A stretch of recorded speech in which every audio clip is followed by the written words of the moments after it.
Hello, my name is Elder Price, and I would like to share with you the most amazing book.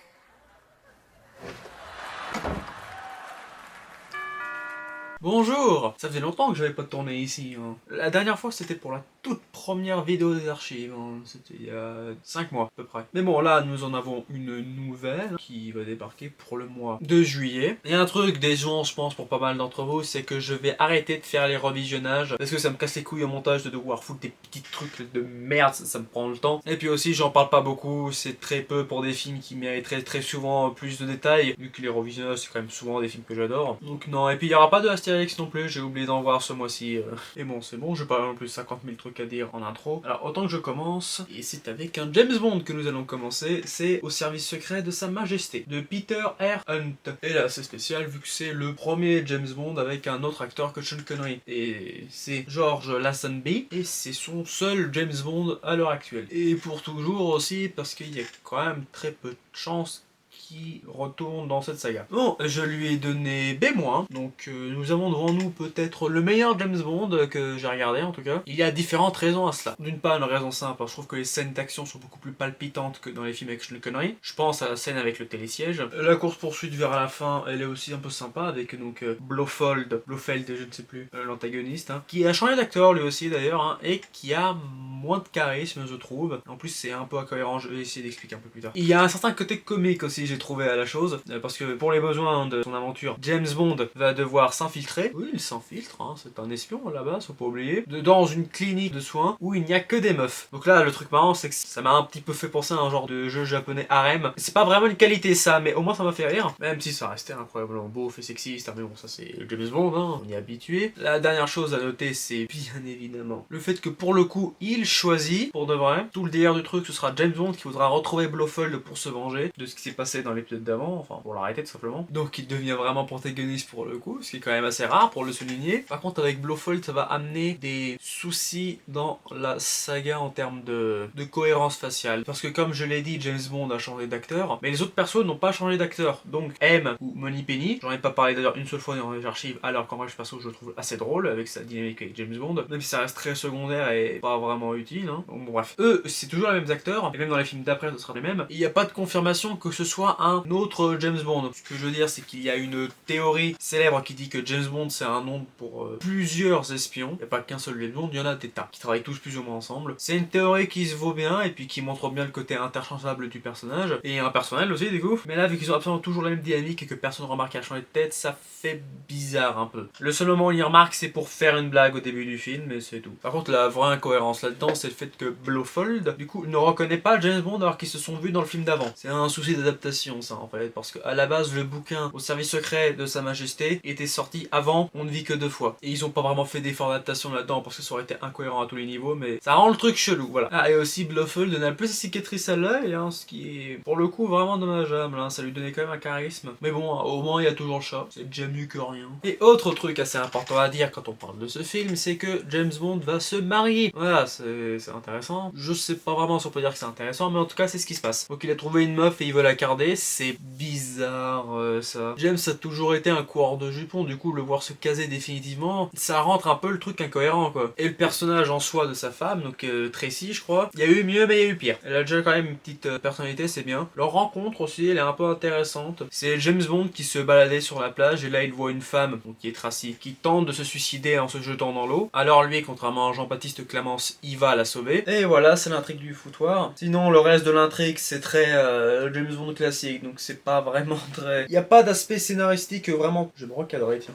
Il n'y aura pas de détails scénaristiques vraiment très passionnants, enfin, qui ne sont pas ridicules quoi, comme le coup de l'hypnose. Hein. Après la réal, il y a des trucs pas mal, hein. Il y a un côté un peu psychédélique, notamment dans le générique, qui est assez correct. En plus il remet des images des anciens films de James Bond pour bien montrer l'incohérence de visage. Je permets d'y penser parce que j'avais oublié dans le film précédent qu'on vit que deux fois de parler du générique. Ça va, il est sympa. La musique elle est bien, c'est Nancy Sinatra qui l'a fait, ça c'est cool. Après c'est surtout des images de volcan quoi. Donc. Mais le meilleur générique ça restera le premier, même après les deux autres. Je vais en reparler dans pas longtemps. Voilà, qu'est-ce que je peux dire de plus? Bah, l'acteur en soi, il incarne bien James, c'est juste que j'aime pas sa gueule, j'aime pas son menton surtout. Et à la fin, il y a 2-3 idées intéressantes, j'ai pas vraiment envie de spoiler, mais... Vous savez quoi, je vais spoiler dans le film d'après la fin de ce James Bond-ci. Donc vous serez prévenus pour quand je parlerai des diamants sont éternels. En tout cas, pour le service de Sa Majesté, c'est terminé. Hein. Le film suivant, c'est La Rose de Versailles, d'Ai Yoshimura, donc qui est sorti sur Netflix cette année, durant le mois ou un peu avant, je ne sais plus, qui est une adaptation du manga La Rose de Versailles, en d'autres termes, Lady Oscar. On est à la fin de la Renaissance française et on va suivre l'histoire du garde du corps de Marie-Antoinette, qui est Dame Oscar, donc une meuf qui a été élevée comme un garçon, quoi, et il va lui arriver plein d'aventures, etc., etc.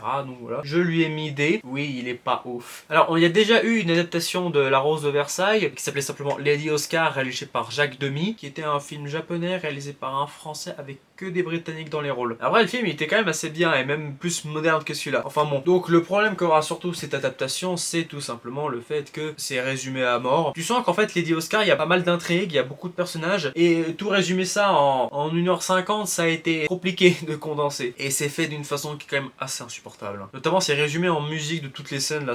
Pourtant, j'aime beaucoup, moi, les trucs comédie musicale et quand on met des chansons, donc... Et ça se trouve, c'est même une référence au film de Jacques Demy, mais qui était pas une comédie musicale, lui. Mais ça... Non, mais il y a un truc qui marche pas, quoi. T'as l'impression de voir une édite d'internet sur 2 heures sur la série Lady Oscar, donc c'est pas vraiment un truc qui fera mouche, hein. L'histoire en soi, elle reste assez forte et il y a pas mal de moments bien, mais... Bah, c'est expédié, quoi. C'est ça qui rend le truc insupportable. C'est vraiment le seul défaut, en fait, hein. Après, l'animation, elle est assez belle, quoi. Il y a pas de patte artistique spéciale, pas comme un Miyazaki, du coup. Donc ça fait un peu quelconque, mais au moins ça reste joli. Voilà, donc non, je vous conseillerais pas. Film suivant, c'est L'accident de piano de Quentin Dupieux. Donc Dupieux, qui est un réalisateur que j'apprécie de plus en plus à fur et à mesure qu'il fait des films, hein. Au début, j'étais un peu mi-figue mi-raisin, mais depuis qu'il a fait Yannick, franchement, ça va crescendo un peu mon appréciation de son œuvre. Et là, je l'aime bien. Je lui ai mis A-, donc un très bon film, hein. On va suivre l'histoire d'une youtubeuse jouée par Adèle Exarchopoulos, qui s'appelle Magali, et qui a une maladie d'insensibilité à la douleur, qui est un thème récurrent dans cette vidéo, bizarrement, je m'en fais exprès, où elle fait des vidéos à la jacasse, où elle se blesse de ouf, mais elle a jamais mal. Très bizarre d'ailleurs la manière dont elle filme ses vidéos, hein, de ce qui est montré, parce que je crois qu'on va voir que dalle. Et elle est contrainte à faire une interview faite par Sandrine Kiberlen, et elle est contrainte parce qu'il y a eu un accident autour d'un piano, je vais éviter trop vous raconter, mais voilà, donc c'est un très bon film, hein. Il est tout à fait drôle, hein, dans la lignée des Dupieux classiques, notamment parce qu'il y a un truc un peu à la manière du Dain dans ce film, dans la manière dont la violence est montrée, et dans le ton assez macabre que ça peut avoir, et froid, même un peu de billet je trouve. Les acteurs sont tout à fait bons, donc Sandrine, oui, elle est très bien en journaliste. Jérôme Commandeur joue parfaitement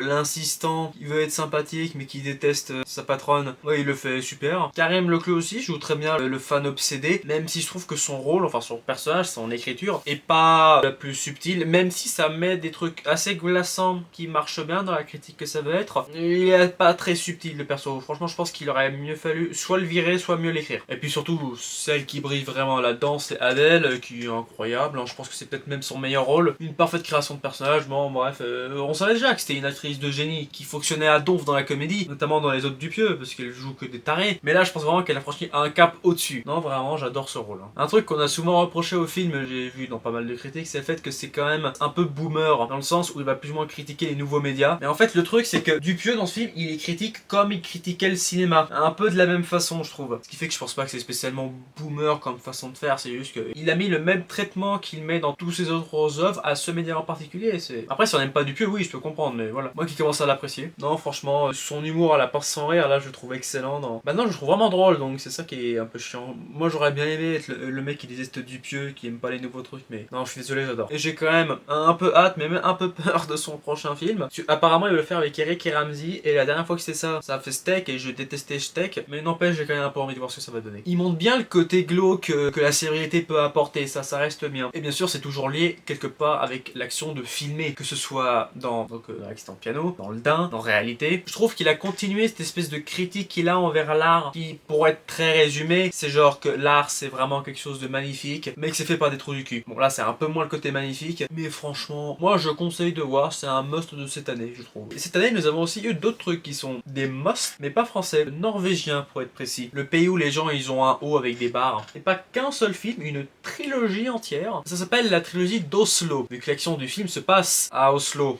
C'est une ville. C'est même la capitale de la Norvège. Mais il n'y a pas de bar sur les hauts. Trilogie par Dag Johan Oberut, DJH. C'est plus court, c'est mieux, je l'appelle comme ça. Et son premier film, il n'est pas le premier film, je crois, dans l'ordre de la trilogie, mais le premier que j'ai vu, à savoir Rêve. Non pas le film d'Akira Kurosawa, mais un autre. Hein. Et j'ai vraiment beaucoup adoré celui-là, je lui ai mis A. Ça raconte l'histoire d'une étudiante, je crois que c'est une lycéenne, il me semble, qui va tomber amoureuse de sa prof, et il y aura plusieurs parallèles, donc surtout en deux parties. Une où on voit vraiment elle qui va avoir les sentiments en naissance d'un premier amour d'une manière très beau, très bien filmée, hein. Surtout ses fantasmes, d'où le titre Rêve. Enfin, on voit pas vraiment les rêves, mais on comprend que c'est le sujet. Et l'autre partie où sa famille va réagir à ça, parce qu'elle a écrit tout son vécu, toute cette histoire, elle la partage avec sa famille et on voit comment ils réagissent. Donc au début ils pensent que c'est de l'attouchement sur mineur, mais c'est pas vraiment ça le délire. Et ça reste aussi très beau ça. Peut-être un peu moins... Non, c'est vraiment très beau, hein. Même pas moins prenant, non, c'est aussi prenant. Je trouve que les deux se mélangent bien ensemble et apportent une sincérité à cet ouvrage qui a réussi à me toucher. Et c'est, je pense, mon préféré de la trilogie. Parce que les autres j'ai un peu de mal, vous verrez. En fait, surtout que j'ai reçu une connexion envers cette fille, même si je suis pas...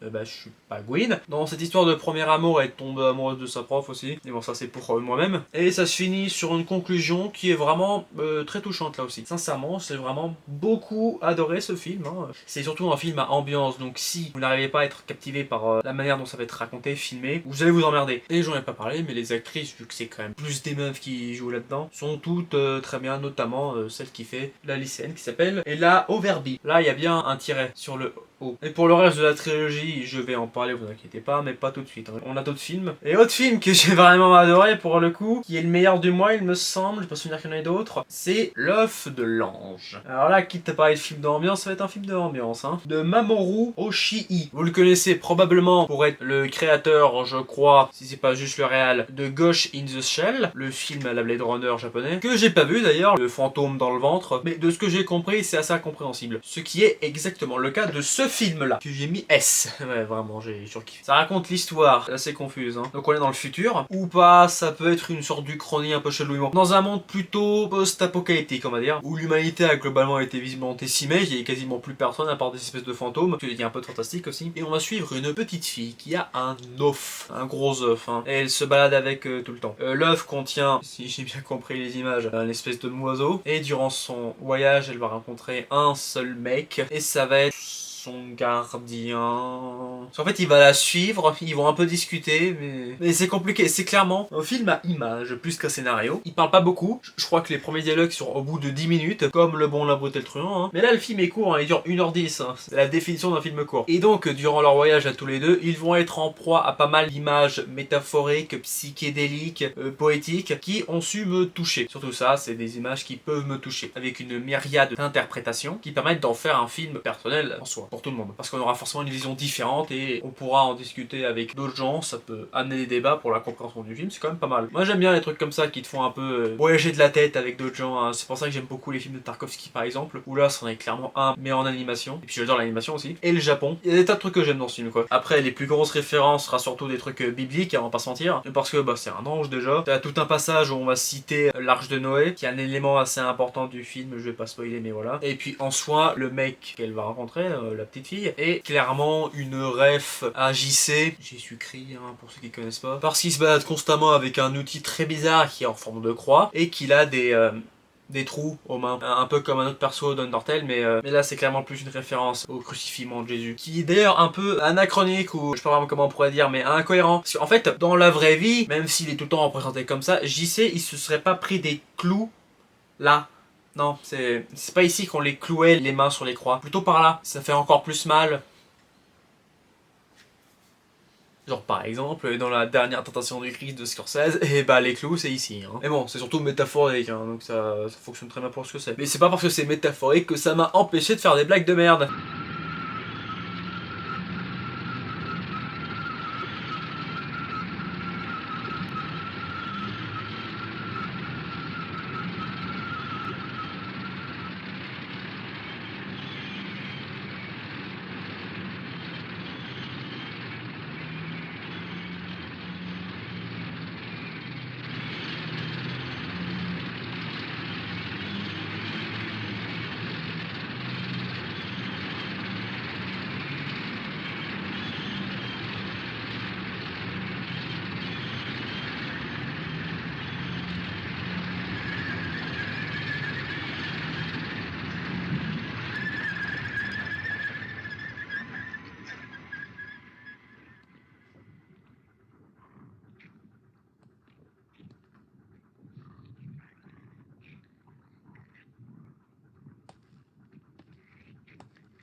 Ça fait du Alain. Le seul truc où vraiment je me suis permis d'aller sur internet pour essayer de vérifier parce que je comprenais pas trop ce que c'était comme chose, c'était vers la fin. Donc je ne vais pas vous raconter ça. Mais voilà, je vous conseille rien que pour ça faire un petit tour. Après vous laissez vous faire le film dans votre tête et ça devrait passer crème. Si vous arrivez à aimer l'ambiance. Hein. Le prochain film sera un peu moins prise de tête. Et c'est un autre film que j'ai adoré. Hein. C'est Tout en haut du monde de Rémi Chaillet. Français, Cocorico. Animation, Cocorico, je sais pas. Vu que c'est plus ou moins nous aussi qui avons inventé les films d'animation. Bon bref. Qui est un film que j'ai mis en A+. Nous sommes en Russie vers la fin du 19e siècle. Et nous allons suivre la petite fille d'un explorateur. Nous allons surtout suivre sa péripétie pour essayer d'achever le dernier voyage de son grand-père, à savoir explorer l'Antarctique, le pôle Nord. Et c'est très fort parce que notre protagoniste est un excellent personnage. Hein. Elle vient d'une famille aristocratique, alors on aura donc évidemment tout un développement parce qu'elle va devoir apprendre à faire des choses par elle-même sans que des serviteurs le fassent pour elle, quoi. Et puis c'est bien mis en scène, c'est surtout ça, parce que c'est pas un personnage de, comme on dit sur internet, de Marissou, donc un personnage qui réussit tout trop facilement. Là non, elle a des difficultés, on la voit les surmonter, elle réussit par elle-même mais aussi par l'aide des autres, hein, vu qu'elle va rencontrer pas mal de personnages assez attachants hein, durant son aventure, le capitaine de bateau, etc. Et ils vont tous s'entraider, ce qui va être très bien, notamment parce que vers la fin du film, hein, ils vont être assez proches du pôle Nord et ils vont manquer de vivre. Alors nous verrons les gens se comporter comme des animaux dû au manque de nourriture. C'est très bien comme façon de montrer ça assez crûment de la part d'un film qui est quand même plus ou moins pour enfants, c'est très fort. J'ai pas mal aimé cette touche. Concernant l'équipage en soi, le seul vrai bémol c'est la relation qu'elle va avoir notre protagoniste Sacha avec le petit garçon. Donc elle va plus ou moins nouer une sorte de romance. Mais vu que ça n'aboutira à rien à la fin, on se demande si ça a été même utile de l'inclure dans le film. L'animation, vu que c'est un film d'animation, est très jolie également. Un peu pauvre, c'est vrai, c'est un peu la même que celle dans Amélie ou la métaphysique des tubes. J'avais parlé dans le mois dernier, il me semble que c'est le même studio qui l'a fait. Ça collait mieux dans le film que j'ai cité, parce qu'il y avait un côté assez enfantin qui a rajouté au truc, qui est un peu hors de propos dans ce film aussi. Mais ça reste joli, hein. Et sinon, j'ai pas vraiment trop de défauts à dire, à part le fait que la fin, c'est un peu expédié, surtout quand elle retourne chez elle. Je vais éviter de vous spoiler, mais voilà. Non, c'est un excellent film, je vous conseille de le voir. Et c'est une preuve de plus que, en animation, les Français, c'est clairement les meilleurs. Pour le prochain, nous allons nous rendre vers la Luftwaffe avec le classique absolu, le Metropolis de Fritz Lang. Voilà, donc Fritz Lang, l'autre réalisateur allemand préféré, c'est le seul que je connais. Enfin, il y a Wing Wenberg, mais je préfère Le Borgne quand même. En plus, Metropolis, c'est pas mal d'histoires marrantes. Bon, la note, j'ai pas mal hésité, j'avoue. Je suis pas entièrement sûr de ce que je vais lui donner comme note. Ça se trouve, je vais changer au montage, mais on va voir. Je lui ai mis un A-. Après, ça reste un classique. Hein. C'est pas que vous devez le voir, mais c'est que c'est conseillé. L'histoire, je vais la faire assez rapidement. Nous sommes dans le Turfu en 2027 si ma mémoire est bonne, donc c'est-à-dire dans 2 ans, dans la ville de Metlopolisu, la grande capitale, qui est une métaphore du système capitaliste si on veut, parce que alors si j'ai bien compris l'architecture du truc, donc il y a une ville au-dessus qui est pour les riches et en dessous où il y a tous les travailleurs, les pauvres, les exploités, etc. Un peu comme dans Arcane. Et bon, et tout le délire c'est qu'on va suivre le fils, qui a un âge adulte, hein, du président de toute la ville, ou du maire, je sais plus c'est quoi les termes exacts, qui va se trouver d'affection pour les pauvres, notamment le personnage de Maria, et qui va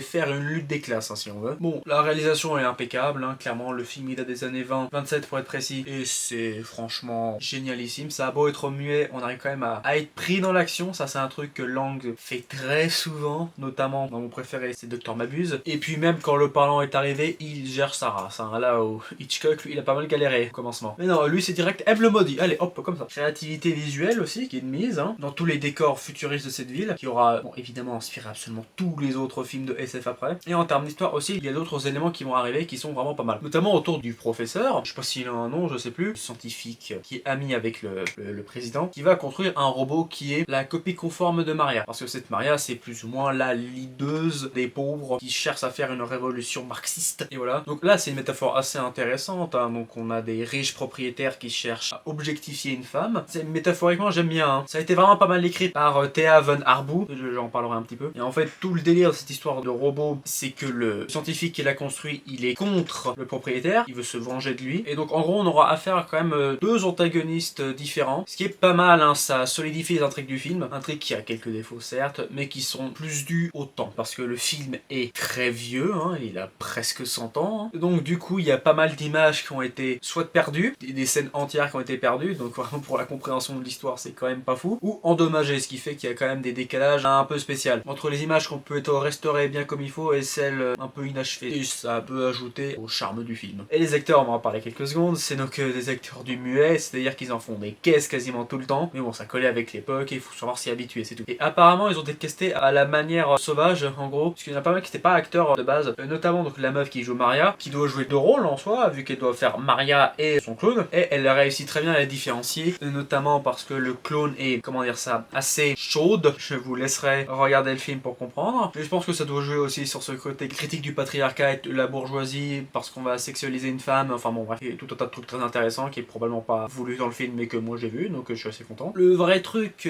qui me fait un peu hésiter par rapport à la note envers ce film, c'est surtout sa fin, notamment pour une petite histoire que je vais vous conter. En gros, donc Fritz Lang, qui est le réalisateur, et Thea Marbou, qui est donc la scénariste du film, je crois que c'est la seule, je sais plus s'il y en a d'autres, étaient en couple, ils étaient mariés dans la vraie vie, et la morale de ce film est plus ou moins représentative des raisons de leur rupture. Je m'avance un peu par rapport à ça, on va pas se mentir, et puis c'est quand même privé, ce sort d'histoire, mais bon, je vais la raconter. En gros, à l'époque, nous sommes en Allemagne, durant la fin des années 20, et un petit parti politique de national-socialisme partage pas mal des idéologies de Thea. Voilà.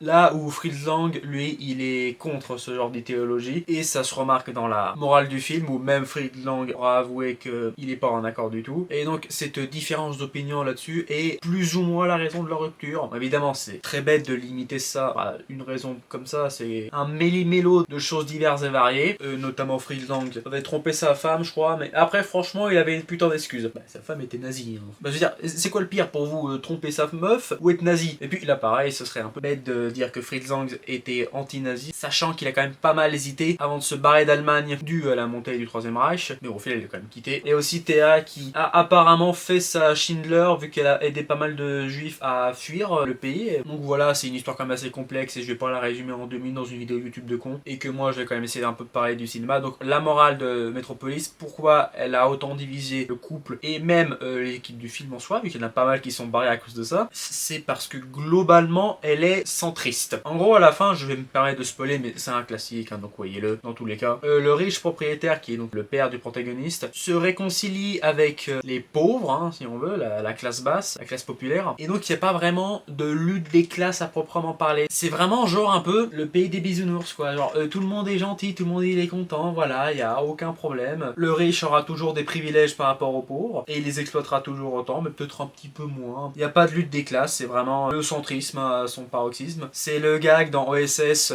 Pourquoi ne pas rêver un jour à une réconciliation entre juifs et nazis? Et c'est ça aussi qui me saoule un petit peu, parce que je suis pas trop en accord avec cette morale. Moi je suis pour la lutte des classes et l'anti-privatisation perso. Donc à titre personnel ça c'est compliqué, mais ça reste un putain de chef d'œuvre, hein. Donc franchement il y a que moi pour se plaindre des trucs cons comme ça. Et j'ai vraiment kiffé ma séance de ce film qui dure 2h30 je crois. Pas tout à fait 3h ça me semble. Voilà, donc je veux dire que pour l'instant on est quand même sur un truc en termes de film assez positif. À part La Rose de Versailles, il y a vraiment eu que du très bon. Je me suis quasiment pas plaint, et ce sera pas vraiment le cas du film suivant, qui est Les Contes de Terre-Mère de Miyazaki. Fils, évidemment, pas père, donc Goro. Bon, Goro, avant de voir ce film, j'avais vu Aya et la sorcière, qui était pas terrible, parce que c'est pas sympa de dire que les choses puent la merde. Mais là, c'est quand même mieux, hein, vous inquiétez pas, j'ai juste mis C+. Donc c'est l'adaptation des Contes de Terre-Mère, qui est un vrai bouquin, dont l'auteur était assez content de savoir que son film allait être réalisé par Miyazaki, puis un peu déçu de savoir que ça va être réalisé par son fils et pas son père, vu qu'en plus c'est le premier film de Goro. Bon, il était déjà pas terrible à l'époque. Bon bref, c'est donc un monde fantastique, qui s'appelle Terre-Mère, d'où le titre, où le fils du prince va tuer son père. Je pense que c'est une sorte de métaphore de fantasme de Goro Miyazaki, surtout au niveau de comment Hayao le traite.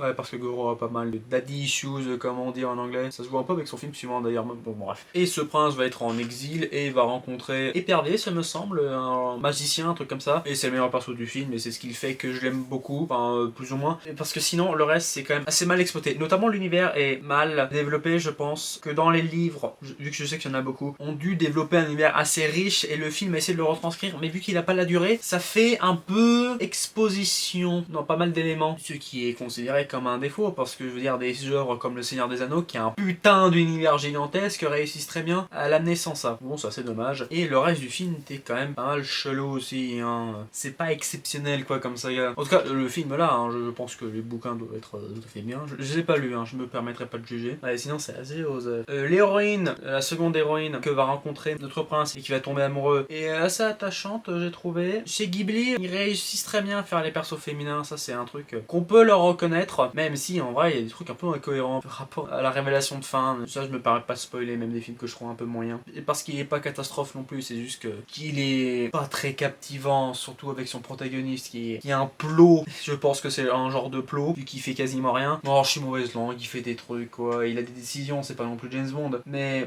c'est dommage de savoir qu'on a genre un perso comme Épervier beaucoup plus intéressant et de pas vraiment le suivre lui. Après je suis peut-être un peu trop dur avec ce film, après tout j'ai pas non plus relevé beaucoup de défauts dans ma critique actuellement. Mais je sais pas, c'était quelque chose d'assez plat. Et puis il y a des trucs d'animation aussi, alors ça reste assez joli, mais je sais pas, j'ai peut-être un truc dans l'œil qui me fait déconner, mais j'ai l'impression qu'il y a pas mal de 3D à des moments, notamment autour des dragons. Ça on peut vraiment se demander si l'utilisation des dragons dans ce film était vraiment utile, des détails d'univers quoi, vous voyez, mais qui font un peu un truc pâteux et qui est pas vraiment alléchant à regarder. Ouais, mes métaphores sont vraiment pourraves, hein. Bon bref, ça m'a pas vraiment convaincu, mais peut-être que son film suivant m'aura convaincu, qui est La colline aux coquelicots, donc son deuxième film, de Goro, hein, toujours, et je lui ai mis B, donc effectivement ça m'a un peu plus convaincu. Même si, en vrai, il se passe pas grand chose dans ce film-là non plus. Donc, c'est une histoire d'amour. Moi j'aime bien l'histoire d'amour entre lycéens, j'aime bien les lycéens.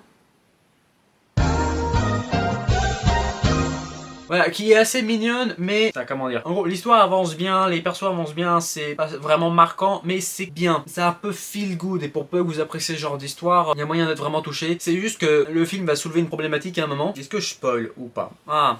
je sais pas, ça arrive à la moitié du film, et puis c'était dans le résumé sur Letterboxd. Mais le truc c'est que cette problématique va être un peu réglée à la zob vers la fin, et de façon tellement forcée en plus j'ai trouvé, qui est véritablement un peu le gros défaut du film quoi. Ça reste bien, hein. C'est vraiment une très bonne note. Hein. Et aussi je pense que c'est avec ce film qu'on peut vraiment se dire que Goro a des problèmes avec son père, ou en tout cas que c'est un genre de thème important dans sa création artistique, qui aurait pu développer sur quelque chose de bien, mais non, il a fait Aya à la place. Mais l'image du père est quand même assez importante dans ce film, sur pas mal d'aspects, hein. Notamment rien que le début de l'intrigue, vu que la meuf a perdu son père et c'est un élément vecteur du récit. Mais voilà, je vais éviter d'en dire plus pour pas vous gâcher la surprise. Hein. Et voilà, comme ça, avec ça, j'ai fini mes Goro et mes Miyazaki. J'ai plus rien d'eux à voir. Reste plus que les Ghibli. Et les Ghibli, ça va, parce que à part le tombeau des Lucioles et Souvenir de Marnie, j'ai rien vu, donc. Heureusement, nous allons revenir sur une lancée plus positive, qui a fait pas mal polémique, il me semble. C'est I Love Pérou, je sais pas, de Raphaël Quénard et Hugo David. Alors que moi, j'ai adoré, non mais j'ai tout kiffé, hein. Je veux dire, 1 heure de Raphaël Quénard, évidemment, que j'ai kiffé. Je lui ai mis S-. C'est donc un faux documentaire, un documenteur comme on dit dans le milieu, qui va suivre la vie de Raphaël Quénard. Enfin, certains passages sont vrais, d'autres sont clairement de la fiction, et qui va être divisé en 2 parties. La première, ce sera sur la carrière de Raphaël, sur comment il est devenu un acteur reconnu avec un César et d'autres récompenses, je sais plus ce que c'est. Donc cette partie, on aura pas mal de coulisses d'autres films qu'il a fait, comme L'amour ouf, Pourquoi tu souris et d'autres. Hein. Il n'y a pas Yannick, hein, c'est dommage. Alors que clairement c'est son meilleur rôle. Et la deuxième, où il va, donc Raphaël, appeler Hugo David, qui le filmait durant tout sa début de carrière, pour l'emmener au Pérou, parce qu'il a envie de rencontrer un condor, parce qu'il gère mal sa rupture. Voilà, c'est plus ou moins ça le scénario, et c'était incroyable, hein. Déjà l'humour, bon, c'est personnel, hein. Je me doute que les gens aimeront pas forcément Raphaël Quénard, mais moi franchement, j'adore sa façon de parler. J'adore les gens qui ont un vocabulaire particulier et une façon de parler propre à eux, donc c'est pour ça que j'aime beaucoup les films d'Audiard ou de Blier, et donc c'est pareil pour Quénard, hein. Donc le suivre comme ça, c'était franchement drôle. Le truc c'est que 1 heure, donc ça devient pas insupportable, c'est ça que je veux dire, même si certains sont un peu quand même vraiment limite, hein, quitte à être forceurs, mais vu que tout ça est plus ou moins fait au nom de l'humour, si on veut, ils arrivent beaucoup à apprécier. Et donc ils ont vraiment ce talent à l'écriture de passer de la vulgarité à l'élégance, comme un bon Audiard quoi. Il y a des phrases que je trouve géniales là-dedans, mais ça je vais vous laisser le découvrir. Il y a un côté un peu Inside de Bo Berman dans ce film. Si vous connaissez pas Inside, c'est sur Netflix, c'est le meilleur truc qui a jamais été fait là-bas. C'est sur un humoriste qui s'emmerdait durant le confinement, alors il a filmé n'importe quoi et ça a donné un chef-d'œuvre. Parce qu'ils abordent à peu près les mêmes thèmes de solitude, de réflexion sur l'art, sur l'humour de manière générale et sur la façon de créer de nouveaux plans cinématographiques en étant semi-documentaire. Hein. C'est vraiment un peu le Inside français à l'extérieur. Voilà, donc moi ce genre d'expérience j'adore, je veux en voir plus. Non, c'était une réussite et je ne suis clairement pas d'accord pour ces détracteurs. Bon, pour Rafi c'est terminé. Un autre film plus ou moins marrant, c'est Hérétique de Scott Bake et Brian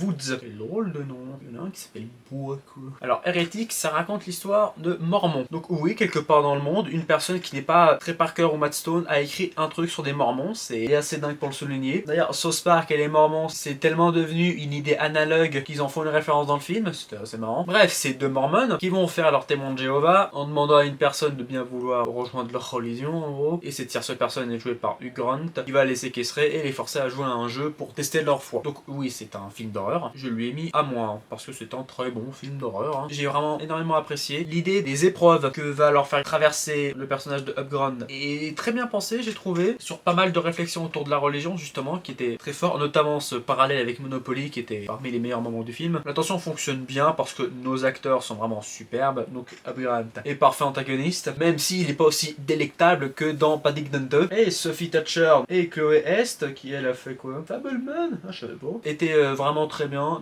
castés. Je les aime beaucoup. Hein. C'est juste que il y a Hugh Grant à côté qui est vraiment génialissime, donc en termes vraiment de jeu, il n'y a pas de place pour briller si vous voyez ce que je veux dire, mais elles sont vraiment très fortes et des très bons protagonistes de films d'horreur. Hein. Vraiment un très bon film que je conseille de voir, surtout si vous aimez le film d'horreur. Hein. Il est sorti l'année dernière, j'avais pas trouvé le temps de le regarder, je regrette un peu parce qu'il est vraiment très bon. Par contre, ce qui n'est pas vraiment très bon, c'est le prochain James Bond dont je vais parler, à savoir Les Diamants sont éternels de Guy Hamilton, qui a aussi réalisé Goldfinger, le James Bond que j'aime le moins. Autant dire que je partais pas positive, hein, et j'ai eu raison étant donné que je lui ai mis des. Donc c'est le retour de Sean Connery, et là ils ont décidé de prendre le contre-emploi par rapport au film d'avant. Disons que dans le service secret de Sa Majesté, on pouvait comprendre que le James Bond qu'on voyait, même si c'est pas le même acteur, c'est le même personnage. Là, on a plutôt l'impression que c'est un autre, notamment avec la réplique que M prononce, qui est genre vous êtes retourné de vacances, Monsieur Bond, je crois, quelque chose comme ça. Donc qui sous-entend que si il était pas venu dans le film précédent, c'est parce qu'il était en vacances, mais le personnage. Hein. Donc ce n'est pas les mêmes, ce qui est bizarre, hein, parce que je rappelle qu'il a, dans le service secret de Sa Majesté, les mêmes dynamiques avec Moneypenny et M. Donc bon, bref, moi j'ai trouvé ça assez incohérent, c'est dommage. Mais bon, pour les trucs positifs du film, James Bond choisit un peu au début, vu que là, comme dans le film d'avant, il veut retrouver Blofeld et se venger, je crois. Parce que, bon, je vais spoiler au service secret de Sa Majesté, j'avais prévenu quand je parlais du film en soi. À la fin de ce film-ci, la femme de James Bond, dont j'ai parlé un peu, donc Tracy, se fait tuer par Blofeld. Donc voilà, donc c'est-à-dire que chez James Bond, les femmes, ça sert à se faire baiser par le protagoniste ou tuer pour servir d'objet de vengeance. Donc c'est jamais à être un perso en soi. Mais bon, ça, c'est le concept du truc. En tout cas, ça finit d'une façon assez pessimiste, le film précédent, qui fait que c'était un des plus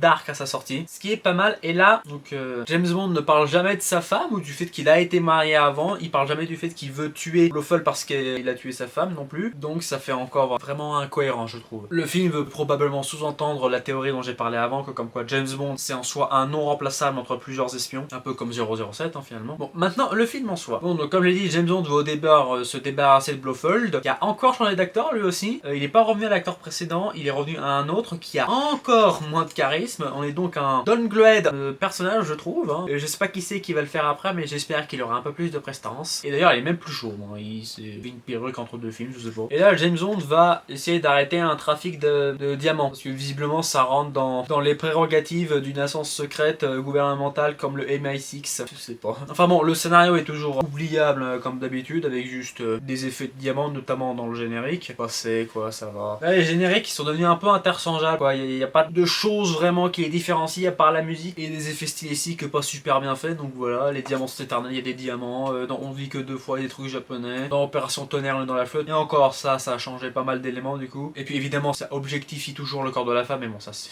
James Bond, hein, les années 70, ma couille. Je vais arrêter d'être méchant là, il y a un truc positif là-dedans, c'est les méchants. Alors, pas tant le méchant principal parce que Blofeld, comme je le dis, il a perte de charisme et sa fin est un peu ridicule dans ce film. Mais surtout, le couple de tueurs à gages dont l'un ressemble trop à Philippe Catherine, je suis désolé, qui sont pas mal exaltants. Notamment parce que le film sous-entend, pour pas dire surentend, qu'ils sont gays. Et donc, ils ont un côté efféminé dans le truc, donc qui peut certes être homophobe, mais au moins, ça leur donne un charisme. C'est un truc qu'on faisait pas mal ça à l'époque, c'est qu'on féminisait les antagonistes parce que en vrai, ça les rend plus intéressants et plus captivants à regarder. Donc, on peut penser à Scar dans Le Roi Lion, hein, mais même tout simplement à Norman Bates dans Psychose. Ou alors, mon exemple préféré, Philippe et Brendan dans La Corde de Tonton Alfred, qui sont délectables. Et là, eux aussi, ils sont pas mal. Par contre, pour la fin, je peux pas les défendre, hein, c'est vraiment homophobe à donf. Faut dire, l'auteur était homophobe, hein, on l'a bien vu avec Pussy Galore. Donc ça aide pas, mais il y a un peu de divertissement, là où les scènes d'action sont descendues en termes de tension par rapport au film d'avant. Et puis il y a aussi un autre truc un peu insupportable avec James Bond, c'est pas tant qu'il réussit parce qu'il est trop fort, c'est plus qu'il réussit parce qu'il a une chatte de ouf. En gros, c'est le scénario qui se plie à sa volonté. Il y a pas mal de moments comme ça dans ce film-là dont je me souviens. J'avais pas souvenir que dans Au service de Sa Majesté, il y avait ça aussi, mais peut-être que je me gourre. Mais en tout cas, avec Sean Connery, il y a beaucoup de trucs comme ça. Hein. Et ça vient bien avec la critique de ce personnage que je fais, c'est que c'est le scénario qui le porte et pas lui qui porte le scénario, quoi. Il subit plus qu'il gère la situation et c'est censé être un genre de fantasme masculin, je suis désolé, je me retrouve pas dans ce gars-là, je peux pas le blairer, il me sort par les trous, quoi, voilà. Parce qu'en plus, il fait toujours sa gueule du mec qui a réussi à tout faire mieux que tout le monde, alors qu'il gagne grâce à un Deus Ex Machina, c'est insupportable. Il y a un bon milliard de personnages de films d'action américains qui sont beaucoup plus captivants que ce mec et qui ont eu tellement moins de films. Mais bon, hein,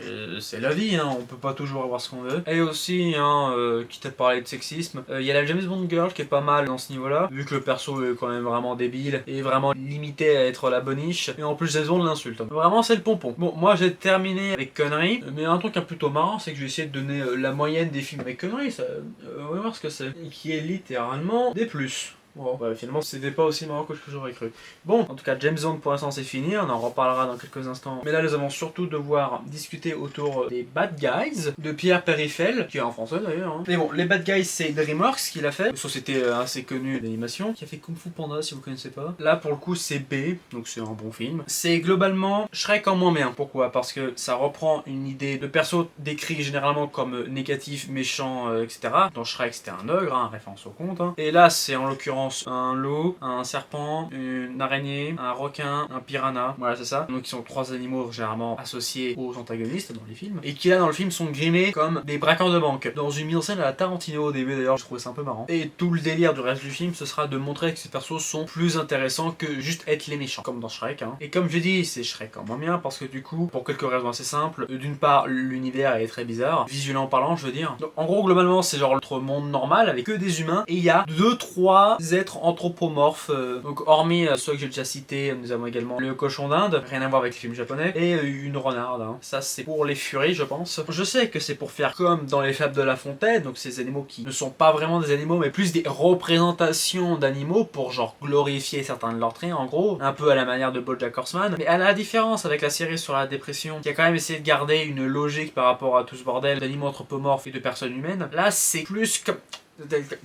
Comment dire? Il y a un extrait de JDG qui résume un peu ce que je veux dire. Il y a vraiment un côté angoissant dans le fait que personne ne souligne l'existence de ces créatures alors que pourtant elles sont que 4 dans le monde. Voilà, je suis entièrement d'accord. Là où l'univers de Shrek réussissait à être un peu plus tangible en gros. Et donc l'autre défaut qui est un peu lié à ça, c'est vraiment que c'est pas subtil. Hein. La morale de base, qui les apparences sont trompeuses, est très bien, c'est très cool. Hein. Mais j'ai connu d'autres films qui l'exploitaient d'une meilleure façon, notamment Le Bon, la Brute et le Truand. Hein. Vous le verrez dans quelques semaines ça, si je réussis à le monter correctement cette putain de vidéo. Là il y a un moment vraiment où tu te dis oui c'est bon, on a compris votre message, vous n'êtes pas obligé de le rabâcher encore une fois, c'est vraiment un peu plat. Là où Shrek, il me semblait quand même qu'il réussissait à être beaucoup plus fin dans la manière de le délivrer, malgré le film qui est quand même pas très fin quoi. Et c'est aussi un petit défaut avec les Bad Boys, c'est que là il y a quand même des blagues qui sont vachement braves. Et aussi la fin elle est quand même trop porte-nawak pour ce que ça veut être, hein, si vous voulez mon avis. Enfin voilà, c'est ce que je pense. J'ai vu ce film surtout parce que comme ça je vais pouvoir le voir la suite au cinéma parce que je crois qu'elle sort dans pas longtemps. Enfin, là j'en parlerai en temps voulu. Mais nous allons revenir à une autre saga de films dont je parlais juste avant. Pas James Bond, hein, mais la trilogie d'Oslo. Toujours en Norvège et toujours avec des JH. Qui est, pourquoi lui je crois vraiment que c'est le deuxième film. Amour. Pas le film de Haneke. Hein, j'ai déjà dit qui était le réal. Voilà. Lui, je l'ai quand même beaucoup moins apprécié que Rêve. Je lui ai mis juste B. Le scénario, c'est en parallèle de deux histoires d'amour où les protagonistes, c'est une médecin et son assistant. Donc, en gros, la médecine, qui est oncologue, il me semble, va vivre une histoire d'amour avec un père célibataire qui est plus ou moins compliqué parce qu'elle, elle a des difficultés à se caser et elle a, si ma mémoire est bonne, hein, mal vécu la rupture de ses parents. Peut-être que je mélange des choses, hein, c'est pas impossible. Mais voilà. Et d'ailleurs, c'est là où on a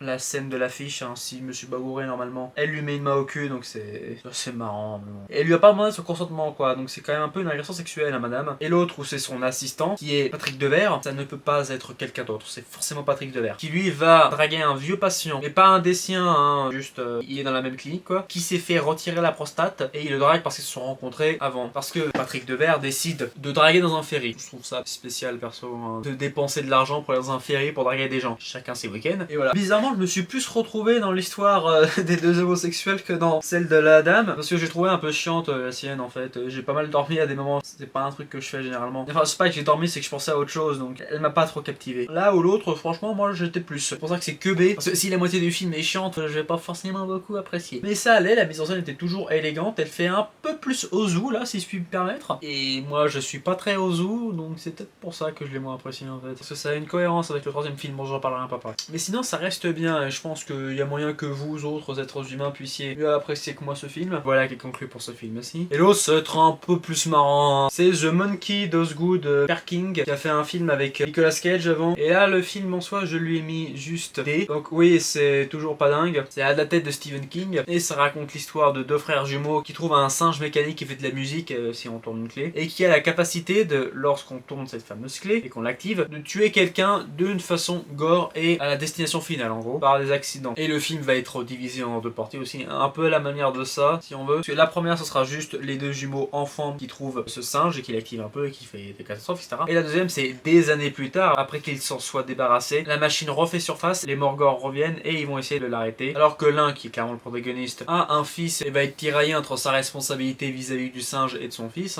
parce que Stephen King a souvent l'image du père dans ses films et de la relation avec leur fils, dans Shining par exemple. Et là, pourquoi est-ce que j'ai pas aimé? Alors déjà, je ne sais pas si c'est la nouvelle en soi qui est très pauvre, mais les dialogues dans ce film sont tellement bizarres. Je saurais pas vraiment expliquer comment. Tu sens que c'est créatif, qu'il y a des métaphores, mais je sais pas, c'est le rendu et te sort tellement du truc. Je sais pas, mais la réplique du on va se casser comme des œufs, quand ça sort, t'es en mode mais putain, mais qu'est-ce que je regarde? Ça te sort du truc, t'as l'impression qu'ils essayent de faire stylé pour faire stylé, mais ça s'incruste pas dans le réalisme du récit. C'est vraiment zarbe. Et puis de manière générale, c'est quand même pas super bien écrit. Et super cohérent physiquement parlant, notamment en termes des morts provoquées par le singe. L'une des morts du début, c'était un cuistot japonais qui donc fait vous savez, les trucs où ils font la cuisine devant le client, donc avec notamment des sabres, etc. Et l'accident en gros, c'est juste le cuisinier qui lève son bras et qui découpe une tête sans faire exprès. Et le mouvement du bras et la forme de la cicatrice qui va arriver sur la tête de la dame, c'est une dame, est pas cohérent, genre, et pas physiquement possible. Voilà. Et d'autres trucs vraiment bizarres. Par exemple, je ne sais pas si vous saviez, ce film l'a appris, mais lorsqu'il y a un courant électrique dans une piscine et qu'une personne rentre dans cette piscine, elle n'est pas électrocutée mais elle explose. Comme un corps immergé dans le Batman de la série d'Adam West. Bon, après, ça arrive peut-être avec l'autre aspect du film, à savoir que ça veut être une comédie. Ça se veut être drôle, donc c'est pour ça que c'est un peu ridicule. Mais je trouve que ça excuse pas le fait que c'est mal écrit.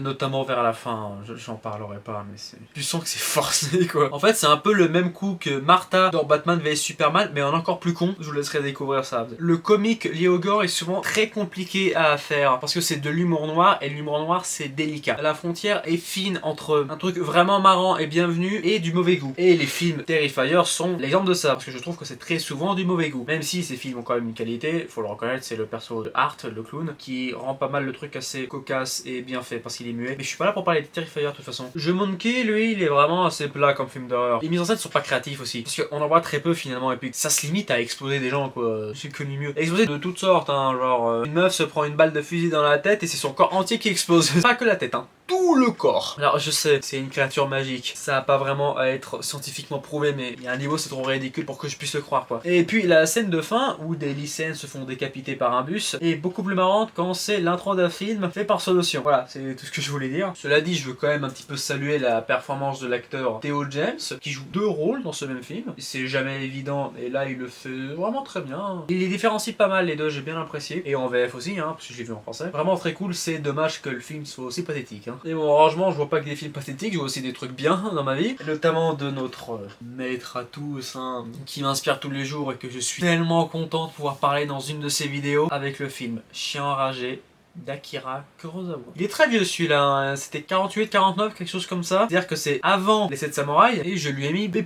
Donc c'est pas un de ses meilleurs, certes, mais il est vraiment cool et maîtrisé comme tous les autres. Ça va être un peu la réciproque de La Haine. Enfin, c'est plutôt La Haine qui est la réciproque de ce film-là. Parce que dans La Haine, on va suivre un jeune de banlieue qui trouve un flingue perdu par un flic. Et là, on va suivre un flic qui perd son flingue et qui est retrouvé par un vrai délinquant. Pour le coup, donc c'est pas vraiment tout à fait l'inverse de La Haine, mais bon, bref. Ce flic en question, il est joué par Toshiro Mifune, qui je sais pas, genre le meilleur acteur que le Japon ait jamais eu. Il n'y a pas de débat à avoir, c'est genre lui le meilleur. Et qui a aussi une très bonne dynamique avec Takeshi Shimura, qui est un peu comme genre Morgan Freeman et Brad Pitt dans Seven, si vous voulez. On aura le vieux et le rookie. C'est juste dommage que la dynamique ne commence vraiment qu'à la moitié du film. Et que Toshiro fait vraiment un peu figure de présence. Il suit le mouvement vraiment dans cette deuxième partie, là où il menait quand même pas mal la barre dans le premier, parce qu'il a quand même tout ce côté arrêter les meurtres dont il est plus ou moins responsable, vu que c'est à cause de son flingue. Et cette première partie parlons-en, parce que justement elle va représenter un peu ce qui fait que ce film est vraiment pas mal, malgré le fait que le reste c'est quand même assez correct, hein, sans être mauvais. Mais l'intrigue autour de la recherche du pistolet, elle est captivante, c'est vrai, mais il n'y a rien de transcendant, quoi. Là, ce que je vais parler, c'est un peu plus. Ce film sert plus ou moins à être une représentation de l'après-guerre japonais, de leur point de vue. Donc c'est-à-dire que c'était une pauvreté assez extrême, de ce que je sais. Vous pouvez voir ça dans Godzilla Minus One, par exemple. Mais ce film-là, c'est notre vision de l'époque. Là, c'est directement l'époque. On pense notamment à cette scène hein, qui peut être assez énervante hein, pour pas mal de gens je crois, où Toshiro Mifune pendant 10 minutes va être dans les quartiers pauvres et où il ne se fera que ça, sans parler, il n'y aura pas de dialogue, hein, c'est juste lui qui se balade et qui cherche son flingue, habillé comme un clochard, mais elle est vraiment essentielle pour ce que le film veut être, à savoir une observation de la misère humaine, un peu comme dans La Haine, hein, sauf que là c'est en sous-texte, c'est pour ça qu'il n'est pas aussi puissant que d'autres films de Kurosawa comme Entre le ciel et l'enfer par exemple, qui lui est un film parfait. Ça c'est un truc qu'on voit pas mal dans les films de Kurosawa, le fait de regarder la misère en face alors qu'on est un peu étranger. J'avais vu une anecdote comme quoi quand il était plus jeune, son grand frère le forçait à regarder des SDF dans la rue, tu sais en écarquillant les yeux quoi, et ça avait pas mal marqué. Et je pense qu'on peut retrouver ça dans beaucoup de ces films, notamment à l'époque. Et aussi on apprend des trucs sur le langage japonais. Par exemple, moi j'ai appris que les japonais ils disaient après-guerre en français, et pas avec des mots japonais quoi. Ça amène une scène un peu marrante entre Takashi et Mifune, et qui me fait dire vraiment, tu ferais un film entier sur ces deux-là, ça aurait été une pépite de dingue. Et sinon la réalisation de Kurosawa est toujours maîtrisée, bien carrée comme il faut, avec des plans très ambitieux et très poétiques par moments. Moi ça me touche autant et je suis vraiment content d'en revoir d'autres. Je galère un peu à en trouver quand même, hein, en vrai. Parce que j'ai vu tous les films important qu'il a fait, les 7 samouraïs, Ran, ce genre de choses, mais j'éprouve vraiment un profond sentiment de plaisir à découvrir ses œuvres et je suis heureux qu'il y en reste. Bon, après avoir parlé de mon chouchou, on va bien finir par terminer cette putain de saga qui est donc la trilogie d'Oslo, encore, dernier volet, qui je crois est le premier, mais il faudrait que je vérifie l'ordre, toujours de DJH, à savoir Désir, voilà, qui est le titre français de, je vais le traduire, l'original, à savoir Le sexe! C'est plus. Et ce film, qu'est-ce qu'il va nous raconter? Ce sera là aussi divisé en deux parties. Apparemment des histoires d'amour là pour le coup. Autour de deux mecs, deux amis, qui sont rameneurs de cheminée. C'est pas tous les jours qu'on a des films sur des rameneurs de cheminée, donc autant en profiter. Et donc il y en a un qui est tout perturbé parce qu'il fait des rêves avec David Bowie. Et l'autre qui a une dynamique un peu intéressante et originale. Donc en gros, je vais essayer de résumer. Après avoir nettoyé une cheminée, il alla voir son client, lui dire voilà c'est fait. Et son client lui proposa de coucher avec lui. Lui il hésite un peu. Et puis finalement il accepte, il couche avec lui. Et donc voilà. Ils font leur petites affaires, il rentre chez lui, il va voir sa femme et il lui dit qu'il a couché avec un autre homme. Et ça c'est donc le début de l'intrigue, qui est quand même assez original, très bienvenu, qui peut amener pas mal de dynamisme sur les questions de la sexualité, du désir, des relations ouvertes. Bref, tout ça c'est très intéressant et j'en ai rien à foutre. Ouais, en fait c'est surtout que les histoires autour de tromper sa partenaire ou son partenaire, je m'en bats un peu les couilles quoi. Là ça va que c'est fait d'une manière un peu originale, ce qui fait que ça ajoute de l'intérêt, mais franchement je m'en fous. Hein. C'est clairement loin d'être mauvais toute cette partie, mais ça a tellement pas su m'intéresser, c'est passé comme une lettre à la poste. Ça m'est complètement passé au-dessus de la tête, hein, vraiment, j'en ai rien à glander, hein. Mais c'est que moi, je reconnais que c'est très bien filmé. Toujours encore plus Ozu, là c'est vraiment pour ça que j'aime pas. Même si c'est un peu moins carré, hein. Il y a des trucs analogues hein, dans leur style. Ce qui fait que c'est pas rentre dedans. C'est ça que j'apprécie beaucoup chez ces réalisateurs. Et quant à la deuxième histoire, autour de David Bowie, il se passe des trucs. Si t'as le mec qui a des problèmes avec ses cordes vocales, son fils veut avoir un tatouage, il se passe des trucs. Hein, techniquement, on peut pas dire qu'il y a rien.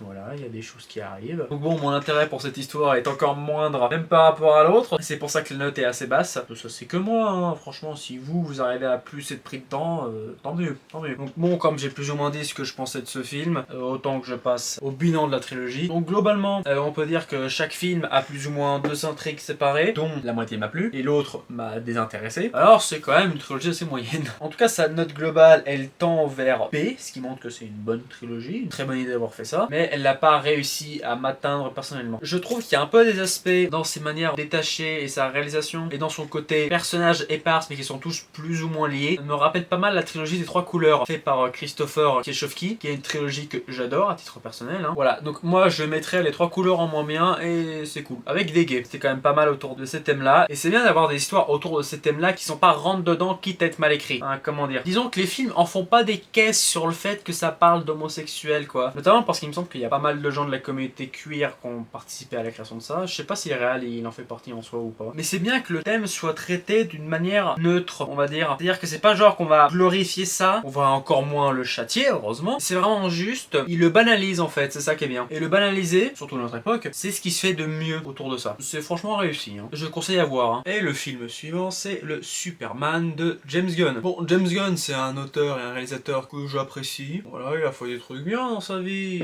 Si, il y avait ça, là, je sais plus. Bon, bref, j'ai pas une affiliation particulière à ce gars-là, mais je sais qu'il peut faire des bons trucs, comme le film dont j'ai parlé, hein, Superman, que j'ai mis A. Il y a un truc qui est bien dans celui-là, c'est qu'il va vraiment revenir aux origines un peu du super-héros. Non, parce qu'on pourrait croire, avec les films de Snyder, et surtout sur Justice League, que les super-héros, c'est des mecs émo écrits par des edgy boys un peu débiles, mais à la base, c'était quand même censé être un peu plus naïf et coloré, on va dire. Parce que ça sert quand même à apporter des messages positifs et un peu feel good, on va dire. Non pas que c'est mauvais de critiquer la fonction en soi de super-héros, il y a d'excellentes œuvres qui le font. On pense à The Boys récemment, ou à Watchmen, le comic, ça, pas le film. Mais c'est bien d'avoir aussi des héros vraiment premier degré qui pensent qu'à sauver les gens. Il y a une bonne scène autour de ça avec Lois Lane, hein, si vous connaissez pas Superman, qui est très fort et qui montre bien le rôle que ces personnages doivent incarner. Et ça les excuse pas non plus d'essayer d'un peu de critiquer ce côté suiveur de la population envers juste un mec en collant qui est super fort, quoi. Et je pense que c'est pour cette raison que ce Superman est vraiment très apprécié du grand public de ce que j'ai pu voir. Bah parce qu'il fait du bien, tout simplement, hein. C'est sa vocation. Et qu'il assume d'être un film de super-héros, parce que la plupart des Marvel qui sortent de nos jours, ça assume moyen, c'est de se moquer du genre, mais pas de façon très intelligente. Alors que là, ce film, il essaie d'avoir des moments de rôle, et qui fonctionnent pour la plupart, mais qui nous empêchent pas de croire à ce qu'on voit. Et en termes de scénario aussi, c'est quand même assez bien foutu, hein. On a un excellent antagoniste, donc c'est évidemment Lex Luthor, qui est parfaitement incarné par le cocu du compteur log dans Nosferatu, et qui peut être pas mal dark à des moments, hein. La scène de la rouette russe, elle est quand même assez forte, hein. Les scènes d'action sont quand même bien, faut dire, ça se repose peut-être un petit peu trop sur les effets spéciaux, mais en même temps c'est Superman, c'est difficile de faire autrement. Ils sont pas non plus les mieux réussis, faut dire, mais en fait il y a tellement de bonne qualité dans le film qu'au final tu t'en fous un petit peu, quoi, tu veux juste apprécier ce que tu vois. Et en termes de super-héros, il n'y a pas non plus que Superman, il y en a d'autres. Je suis sûr que vous, fans de comics, devez pas mal apprécier, donc on a Mister Terrifique, on a un des Green Lantern, je sais plus c'est lequel, hein, et Hawkgirl, la meuf avec les ailes, qui forment un petit groupe qui fonctionne bien. C'est sûr que c'est vraiment l'équipe B par rapport à la Justice League, mais ça marche, hein. Et puis bien évidemment, on a Crypto, donc le chien. Au début, je pensais que ça allait juste être un genre de caméo, genre pour montrer que l'univers d'ici est assez large et il y a pas mal de trucs plus ou moins crédibles. Mais non, il a un vrai rôle, hein. Mais en vrai, il est quand même assez bien rendu, hein. C'est sympa. Il sert plus ou moins d'introduction à Supergirl et à son film qui va sortir l'année prochaine, il me semble. Donc à voir ce que ça va donner à ce moment-là. J'irai le voir, je pense, que ça va quand même pas mal donner envie de me remater les films de super-héros. Moi qui avait un peu laissé tomber l'affaire depuis Marvel. Et juste un... C'est pas vraiment un défaut, ça c'est compliqué, mais disons que j'ai juste un petit grief par rapport à un truc qu'on voit souvent dans les films de super-héros de nos jours. C'est le fait qu'on n'a pas ses origines. Alors, c'est compréhensible, hein. C'est Superman, je veux dire, tout le monde sait à peu près ce que c'est. Mais ça nous empêche un peu d'avoir un attachement vraiment ultra fort, vu qu'on s'est pas réellement habitué à ces versions de ces personnages, si vous voyez ce que je veux dire. Mais ça marche, et ça marche d'autant plus que le film réussit politiquement à avoir des parallèles vraiment très intéressants par rapport à Israël et Palestine. Je vous laisserai découvrir ce que c'est. Mais non, franchement, j'ai vraiment beaucoup aimé ce film, hein. Je pensais pas autant. Alors moi, je ne peux que vous conseiller de le regarder. Il doit encore passer, je pense, j'espère. Et puis de toute façon, je pense déjà qu'il a un succès au box-office qui est vraiment pas mal, hein. Ça m'étonnerait qu'il se plante. On va aller à un autre genre de surhomme, vu qu'on va parler des Misérables de Jean-Paul Le Chanois. J'ai mis B. Bon, donc Les Misérables, normalement, vous devez à peu près savoir ce que c'est que ce truc. Donc je vais pas me faire l'affront de résumer l'histoire, juste je vais dire pourquoi il a une note assez basse, malgré le fait que c'est de base un putain de roman. Parce que Les Misérables de Victor Hugo, à la base, c'est 5 bouquins. Et en film de 3 heures, on peut clairement pas tout développer, hein. Et pourtant 3 heures, c'est quand même assez long pour un film. Mais ce qu'il y a, c'est que ce bouquin, il se passe tellement de trucs que t'as pas le temps de laisser respirer les personnages, les enjeux, etc. Tu vois défiler devant tes yeux une putain d'histoire, mais tu peux pas l'apprécier. Et c'est d'autant plus dommage que les acteurs sont quand même vachement bons, hein. Ils sont très bien choisis. J'aime beaucoup Jean Gabin en Valjean, il le rend à la perfection. Bernard Blier en Javert, c'était un choix assez cocasse. C'est pas vraiment un lien qu'on s'associe forcément. Tu me demandes, acteur des années 50 en Javert, je pense pas à Blier tout de suite, mais il le rend tout à fait acceptablement. D'ailleurs, à un moment dans le film, on a Javert enfant. Moi, j'aurais adoré que ce soit fait par Bertrand Blier, mais non, hein, je pense que ça doit pas être lui, hein. C'était pas marqué dans le générique, c'était qui l'acteur de l'enfant. enfant. Mais ça m'étonnerait, Bertrand, il avait, je crois, une vingtaine d'années. Je crois qu'il avait déjà 17 ans au moment du tournage. En tout cas, je crois qu'il était un peu trop vieux pour le rôle. Danielle Delorme, elle est très touchante, enfantine. C'est vraiment dommage qu'elle apparaisse très peu dans le film, hein, parce que forcément, c'est un perso qui est censé être assez rapide dans l'histoire, quoi. Mais du coup, là, elle est tellement rapide que vraiment, t'as pas le temps d'apprécier son perso, son histoire, son actrice, et ouais, vraiment dommage. Et le vrai truc que j'adore, qui je pense est peut-être le meilleur acteur du film, c'est le Bourvil en Thénardier. Ça non plus, c'est pas un lien qu'on fait tout de suite, mais il est excellent, et en plus, il est rond. Vraiment, j'adore son interprétation de ce petit filou de Thénardier. Il apporte une vraie bonémie à son personnage, qui est génial, hein. Et ça aussi, c'est dommage, quoi, putain. Je sais que dans le film, il existe une version de 4 heures qui doit développer certainement beaucoup mieux certains aspects du métrage. Et même 4 heures, j'ai l'impression que c'est assez court pour raconter tout ce que ça veut être. Et du coup, j'ai quand même assez peur pour l'adaptation moderne qu'ils veulent faire. Parce qu'une adaptation de classique de la littérature de cette époque-là et des durées qu'ils donnent au film, ça n'a aucun sens. Non mais je veux dire, Les Trois Mousquetaires, c'est 2 films de 2 heures. Et Le Comte de Monte Cristo, qui doit représenter au moins,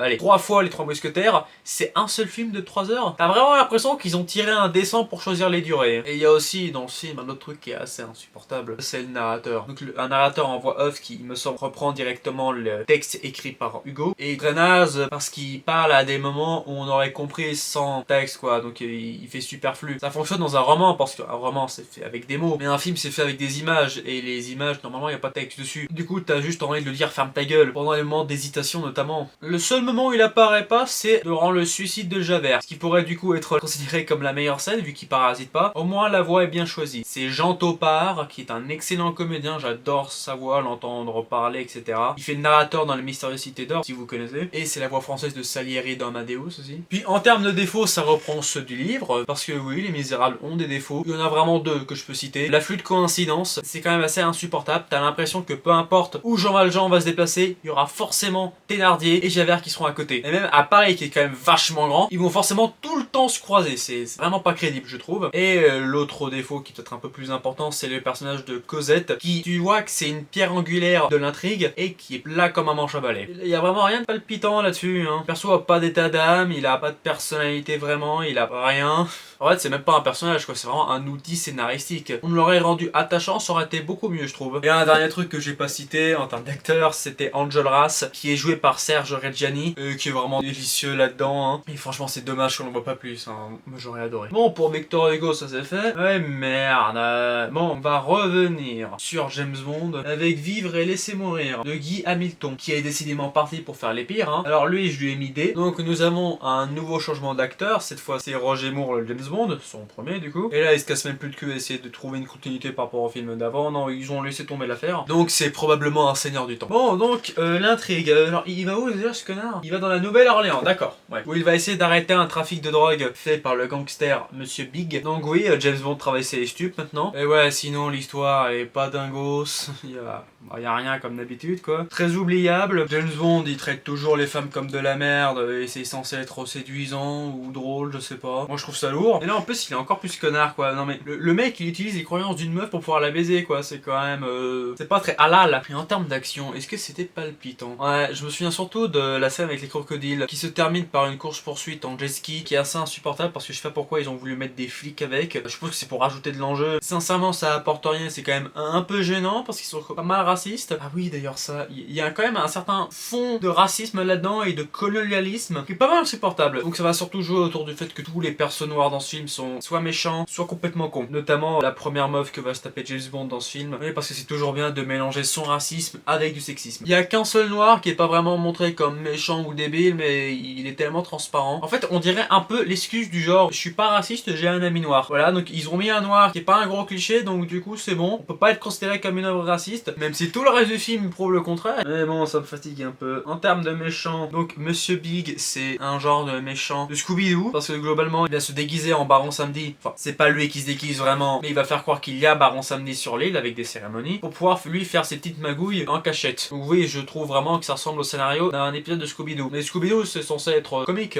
Là que ce film veut plus ou moins se prendre au sérieux. Donc, mais il y a un truc positif dans ce méchant, c'est qu'il est doublé par Med Hondo en français. Et moi, j'adore écouter la voix de Med Hondo. D'ailleurs, parlant de ça, ça va me permettre d'évoquer un peu son travail. Donc il y a 2 ans je crois est sorti ceci. Donc c'est une ressortie de 3 de ses films à Medondo, parce qu'en plus d'être un excellent comédien de doublage, c'est un réalisateur de talent. Voilà, donc là-dedans il y a Soleil Haut, donc qui est plus ou moins considéré comme l'un des films africains les plus importants de tous les temps, d'après pas mal de sources que j'ai. West Indies, je pense que c'est mon préféré parce que c'est mélangé à une comédie musicale et un côté assez théâtral dans l'esthétique que j'ai beaucoup apprécié. Et Sarah Ounia, un autre très bon film autour d'une princesse africaine et de sa résistance contre le colonialisme blanc. Franchement, des super bons films, et c'est même marqué une source d'inspiration d'après Martin Scorsese, parce qu'il a pas mal aidé à la restauration de ces films. Voilà, donc j'ai pas l'occasion d'en parler souvent dans cette émission parce que je galère énormément à trouver ces films et que j'ai déjà vu cela, donc voilà. Mais je vous conseille évidemment d'y foncer, c'est beaucoup plus intéressant que James Bond et aussi créatif, hein. Et puis la fin de ce film aussi est quand même pas mal chelou, parce qu'il y a une espèce de semi-confirmation que le Baron Samedi existe. Je ne sais pas pourquoi ils ont voulu terminer là-dessus, mais que voulez-vous, hein. Et le générique, est-ce qu'il y a des choses intéressantes à dire là-dessus? C'est Paul McCartney qui le chante, donc l'un des Beatles. Vous devez probablement connaître Paul McCartney, il est genre plus célèbre que moi. Donc la musique est cool en soi, et le générique, ouais, c'est comme d'habitude. Pour l'instant, c'est des images de femmes avec des images de statues africaines, de masques, je sais plus trop. C'est pas vraiment le plus marquant, donc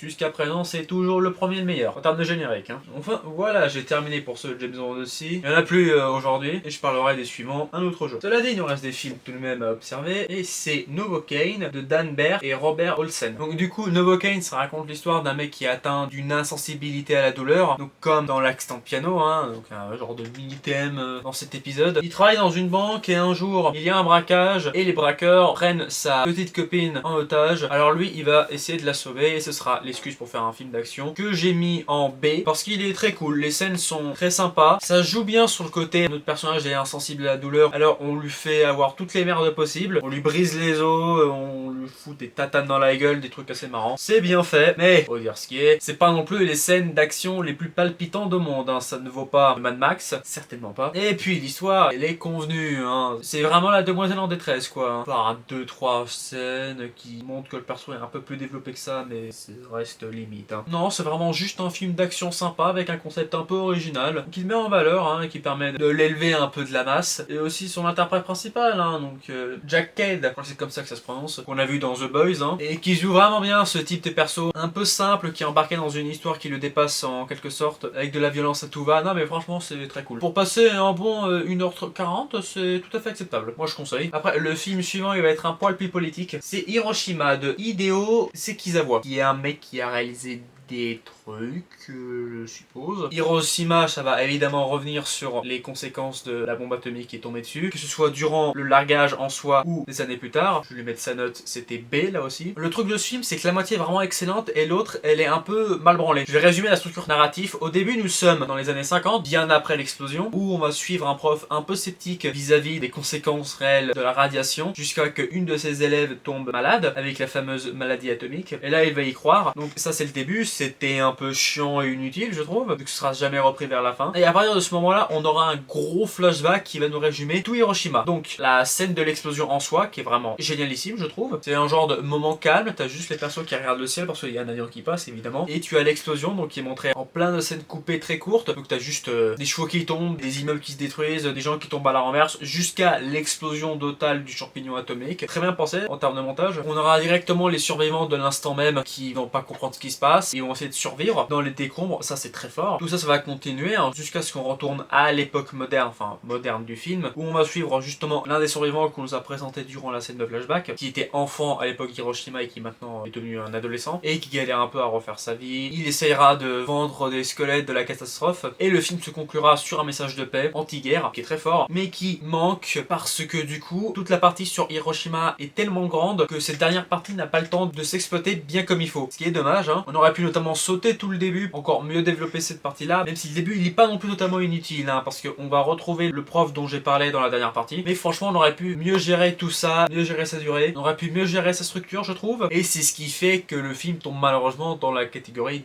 du bien. Malgré le fait que je trouve vraiment que tout ce qui est lié au bombardement d'Hiroshima est excellent. Que ce soit en termes de mise en scène, que ce soit en termes de maquillage, les blessures, etc. sont vraiment parfaites, on s'y croit, hein. Notamment parce qu'il y a quelques images d'archives dans le film aussi. C'est vraiment un film que je qualifierais de dommage, mais qui vaut le visionnage malgré tout. J'insiste là-dessus. Le film suivant, il est un peu connu, c'est Tenet de Pierre Morel, donc avec Liam Neeson. J'ai mis B, là encore, parce que c'est un peu comme Novocaine, quoi. C'est surtout un film d'action sympa, où les scènes d'action sont pas les plus prenantes du monde, et où l'histoire est pas la plus prenante, et pas la plus marquante non plus. Bon, l'histoire, elle est simple, quoi. C'est genre un ex-espion à la retraite, il me semble que c'est ça son métier, je crois qu'il dit dans le film, qui veut sauver sa fille, parce qu'elle s'est fait kidnapper par des trafiquants d'esclaves sexuels, en gros, à Paris. Vu que c'est un film qui est français à la base, franco-américain, je crois, pour être précis. Et voilà, c'est un film en soi cool, il y a pas grand chose à en retirer. À part vraiment la scène au téléphone, qui est la plus culte du film, et qui a une tension vraiment sympa. Sinon, c'est 2-3 trucs un peu à la ramasse. Il y a des moments de montage qui sont foirés, faut dire ce qui est. Des moments de dialogue qui passent pas tout le temps, faut dire que c'est écrit par Luc Besson. Et aussi, c'est un poil raciste envers l'Albanie, hein. Vu que l'Albanie, c'est l'endroit d'où viennent nos trafiquants sexuels. Et que c'est genre vraiment présenté comme un pays de merde où il y a que des trafics, où c'est un des pays les plus dangereux du monde. Voilà. Les Albanais ont pas dû apprécier, je pense. Mais bon, c'est ce que c'est et je ne vois pas ce que je peux rajouter d'autre. Liam Neeson est très bon dans ce rôle. Je préfère un Schindler perso, mais là il marche bien. Les scènes d'action fonctionnent à merveille. J'ai pas vraiment de trucs assez négatifs à dire, ni même positifs en fait. C'est vraiment juste un bon film d'action, quoi.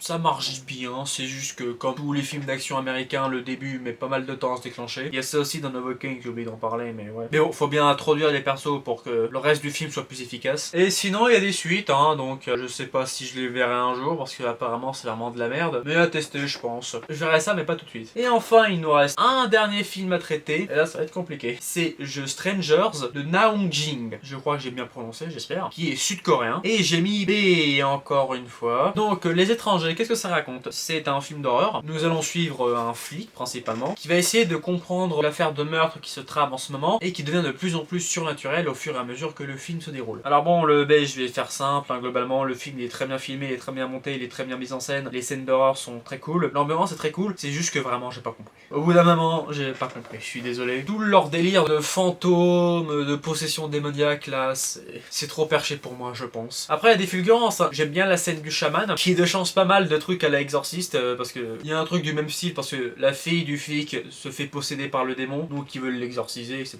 Et toute cette machination de démons et de fantômes sera plus ou moins liée à un étranger à leur ville, d'où le titre, je pense. Je vais m'attarder 2 secondes hein, sur cette histoire de titre, parce qu'en français ça s'appelle The Stranger, titre anglais, mais qui n'est pas le titre anglais, qui s'appelle The Wailing, ça veut dire le murmure il me semble, mais qui n'est pas non plus le titre coréen original, qui est Koksong, qui est juste la ville où se passe l'action. Donc une multitude de titres assez étranges, mais bon. L'étranger, donc qui est japonais, je vais surtout parler de ça, parce qu'il est joué par Jun Kumimura, qui est un comédien que j'ai vu dans pas mal de films en fait, j'avais pas remarqué. Et il est dans les Kill Bill, il est dans Audition aussi, Ichi the Killer, Tel père tel fils de Koreda, Shin Godzilla, Godzilla Final Wars, Le Premier Outrage, le film en live action de Jojo, et même en termes de doublage, il a fait des trucs bien, des Miyazaki, Le Garçon et le Héron et Le Vent se lève, hein, donc vraiment des putains de films. Mais moi, je vais surtout le retenir comme étant Muto, le chef Yakuza de Why Don't You Play in Hell de Sonotion, parce que le personnage c'était tellement fandard que vraiment je le kiffe, et puis son interprétation, il s'éclatait là-dedans, c'était incroyable. Qui est un film que je vous conseille de voir d'ailleurs, très pratique pour démarrer les Sonotions, Why Don't You Play, hein, parce qu'il est très Tarantino en fait. Et là du coup, dans The Stranger où il fait l'étranger, je crois qu'il a pas de nom, il apporte vraiment un charisme à son truc, mais bon, hein, comme je dis, étant donné que j'ai pas vraiment tout saisi, j'arrive pas à totalement apprécier le truc. Mais peut-être, comme le remattant, parce que je pense que je vais me le revoir, il y a moyen que je le réévalue en bien. Et concernant le réal, du coup, Naong Jing, j'ai vu tous ses longs métrages, là je sais qu'il est en train de préparer un 4ème avec des extraterrestres, et les 2 avant que j'ai vu, c'était The Chaser et The Murderer. Voilà, le Murderer, c'est marrant parce que c'est un peu comme du coup The Stranger, c'est difficile à comprendre parce qu'il y a trop de persos et que je retiens pas les noms. C'est des Coréens, vous m'excuserez, mais il y a vraiment une mise en scène très forte et très Hitchcockienne je trouve. Et The Chaser, là tout le monde kiffait, tout le monde adore, moi aussi. C'est vraiment un des must coréens je trouve. Des longs métrages à voir, hein. Je vous conseille de noter ça et d'y regarder, même si c'est quand même assez violent, hein. Les thrillers coréens, ils pardonnent pas. Bon bah voilà ce qui sonne le glas de cette vidéo qui est clairement beaucoup trop longue. Comme d'habitude, je pense que j'ai dû faire 1h10, hein. En tout cas, moi, je vais vous dire salut. J'espère que mon bruit de chaise depuis le début de cette vidéo ne vous a pas trop dérangé. Mais voilà, sur ce, bonne continuation dans vos projets personnels. Regardez des films et ciao!